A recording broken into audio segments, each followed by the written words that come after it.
Assalamualaikum warahmatullahi wabarakatuh. Salam sejahtera untuk kita semua. Spesial buat kawan-kawan pendamping desa tingkat kecamatan dan desa se-Kabupaten Pulau Taliabu. Perkenalkan, nama saya Sari Lemah Yasin, pelayanan sosial dasar. Pada kesempatan hari ini saya akan membuat tutorial cara pengisian aplikasi SDGs 2021. Oleh karena itu, teman-teman sekali lagi menyimak dengan seksama.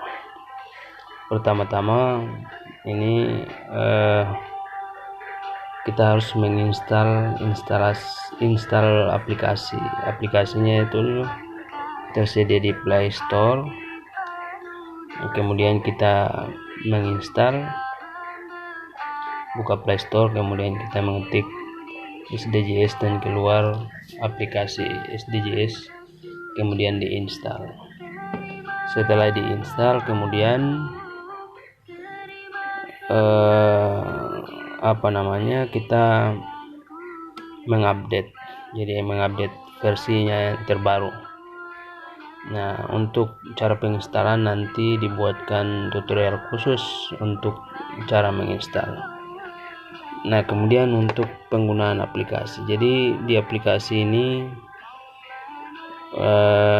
menggunakan nama pengguna dan password. Jadi nama pengguna itu kita menggunakan NIK sebagaimana yang kita menyampaikan data induk TPPI di masing-masing desa, kecamatan maupun kabupaten. Kemudian untuk passwordnya kita menggunakan nomor HP yang sebagaimana kita menyampaikan di data induk ke Kementerian Desa. Nah, setelah diisi, kemudian masuk aplikasinya, lalu kemudian tampilnya seperti ini. Nah, tampilan kebetulan saya itu posisinya di kabupaten, maka akan muncul seperti ini, admin kabupaten. Ya, kawan-kawan sekalian, ada beberapa menu yang kita harus mengisi, yang kita harus memberikan bekal kepada tim surveyor atau enumerator di desa yang dipimpin oleh Pak Sekdes, dan mereka akan menggunakan angket yang sudah disiapkan, lalu kemudian di print atau di fotokopi sesuai dengan kebutuhan. Lalu kemudian setelah itu akan diisi di aplikasi ini. Yang pertama adalah ada survei, menunya ada survei desa, ada survei RT, ada survei keluarga, kemudian yang keempat adalah survei individu. Nah, kita mencoba membuka survei desa.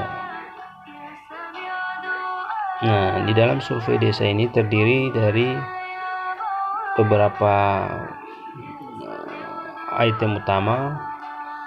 Nah, sebelum kita masuk di item-item ini, kita masuk di pertama yang kita masuk di setting. Setting ini untuk menentukan desa mana yang akan input.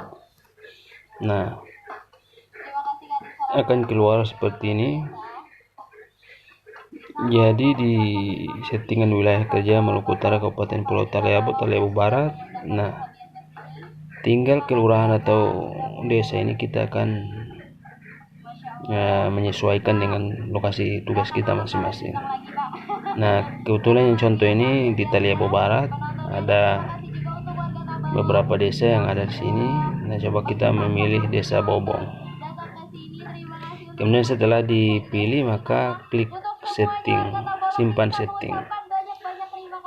Nah, kemudian untuk balai, untuk yang pertama ini ada beberapa item besar, yaitu lokasi, kemudian pemerintahan desa, kemudian musyawarah desa, regulasi APBD, aset desa, layanan, kerjasama, kemudian lembaga kemasyarakatan, BUMDes, kemudian unit usahanya, kemudian infrastruktur lainnya.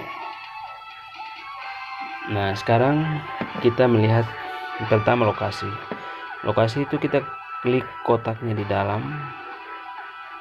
Nah, jadi sebelum dilakukan survei, difoto dulu kantor desanya sehingga nanti keluar macam ini.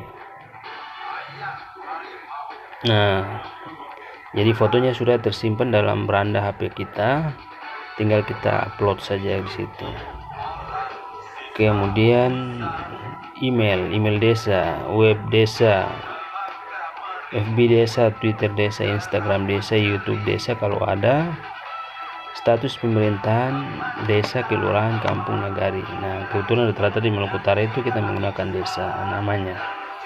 Jumlah RT-nya tulis dengan angka, kemudian jumlah RW dan RT-nya. Ada SK pendirian desa, kalau ya ditulis SK pendirian desa. Ada peta desa, SK bupati atau gubernur tentang peta. Ini juga dicantumkan, ditulis di sini. Luas wilayah, nanti dilihat di profil masing-masing di pemerintahan desa, terutama untuk tim pendata. Lokasi desa terletak, nah ini. Topologi geografi desa, apakah berada di puncak, lembah, dataran, pesisir, dan seterusnya. Kemudian jumlah warga desa, lereng, jumlah warga di lereng atau di puncak. Kantor desa ada layak atau tidak, seterusnya.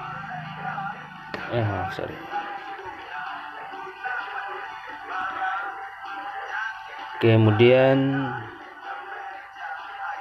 kepemilikan kantor, aset desa atau bukan aset desa di dalam.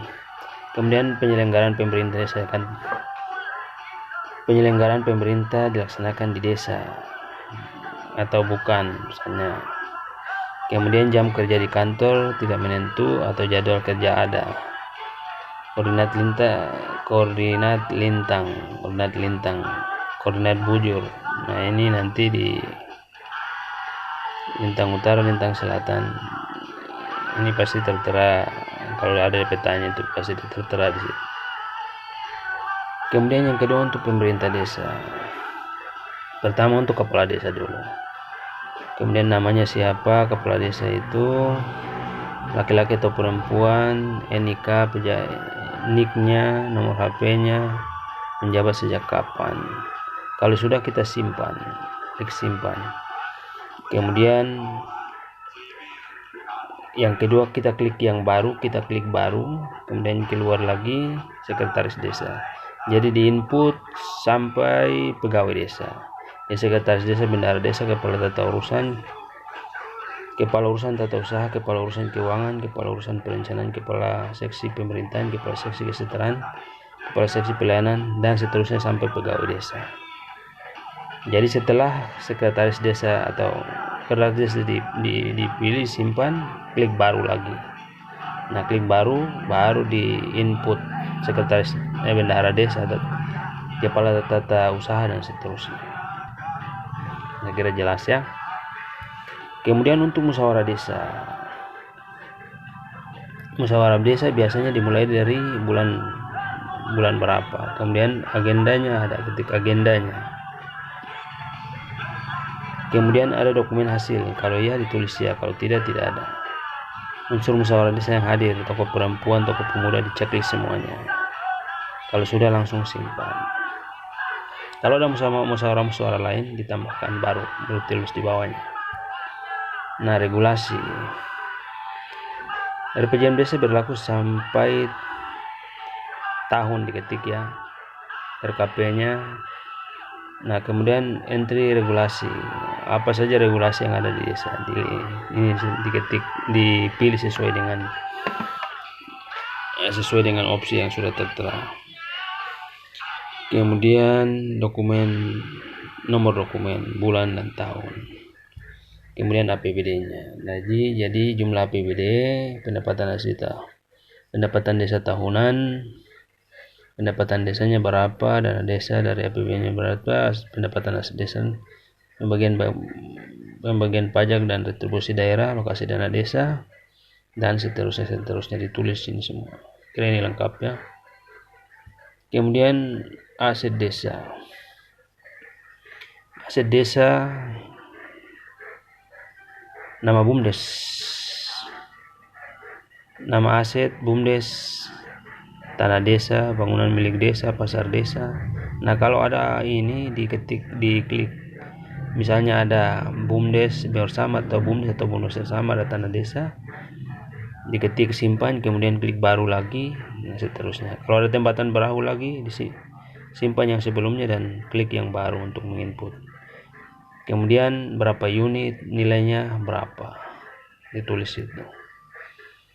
Kemudian layanan komputer atau laptop yang digunakan. Nah, kalau dia menggunakan kertas hanya mesin ketik, ya itu. Ya berarti opsinya tidak ada ya. Kemudian fasilitas internet. Nah, ini juga bisa diisi bagaimana layanannya, baik atau buruk. Nah, seterusnya, apakah pembuatan satu surat dalam desa menggunakan waktu berapa lama, dan seterusnya, itu nanti dinilai. Kemudian kerjasama yang diajak, pihak yang diajak kerjasama, lingkup kerjasama antar desa kah, dengan pemerintah daerah, dengan pemerintah pusat, atau dengan swasta atau lembaga internasional. Kalau sudah disimpan, kalau kerjasamanya ada 2 atau 3, maka diklik yang satu, kemudian klik baru untuk diisi yang lain lagi. Lembaga kemasyarakatan, ada nama lembaga kemasyarakatan apa, LKMD, kemudian jumlah pengurusnya dan seterusnya. Kemudian BUMDesnya, nama BUMDes, email BUMDes, web BUMDes, Twitter, Instagram, YouTube. Modal awal dari pemerintah desa berapa, dari warga desa, dari pihak lain, aset omset setahun terakhir berapa, tulis semua di situ. Kemudian keuntungan kotor, nilai aset, sumbangan diberikan kepada PADES, nama pembina komisaris 1, NIK-nya, kemudian nama pembina komisaris 2, NIK, dan seterusnya sampai pada nama direksi. Kemudian di BUMDes ini misalnya ada membentuk 2 atau 3 unit usaha. Nah, di sini diisi unit usahanya apa, omsetnya per tahunnya berapa. Kalau ada 2 berarti simpan yang ini, kemudian klik lagi yang baru untuk diisi yang baru lagi. Kemudian infrastruktur lainnya. Nah, infrastruktur ke kantor camat, dari rumah ke kantor camat, menggunakan angkutan umum kah, kendaraan pribadi kah, sepeda motor kah, jalan kaki. Jenis kendaraan motor, ojek, perahu, seterusnya. Jarak yang ditempuh berapa, waktu yang ditempuh, biayanya berapa. Ke kantor bupati juga berapa. Kemudian ke kantor camat lainnya. Kemudian ke kantor bupati lainnya. Berapa jumlah pengadaan barang jasa setahun. Kemudian untuk posyandu, jumlah posyandu yang ada di desa, jumlahnya berapa, jumlah ibu yang terdaftar. Nanti ini berkoordinasi dengan KPM-nya. Ibu hamil terdaftar di posyandu berapa, jumlah ibu melahirkan berapa dalam setahun, jumlah ibu meninggal berapa, jumlah balita terdaftar, jumlah bayi mendapatkan ASI eksklusif, jumlah bayi meninggal, apakah ada posyandu yang menangani kesehatan jiwa. Kalau ya ditulis ya, kalau tidak.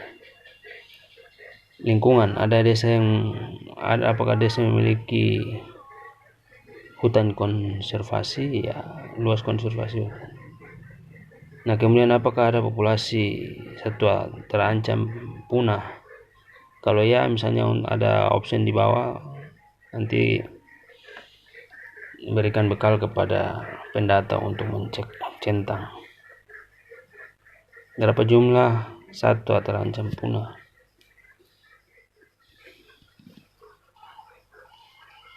Nah, kalau sudah merasa sudah benar datanya, maka diupload ya.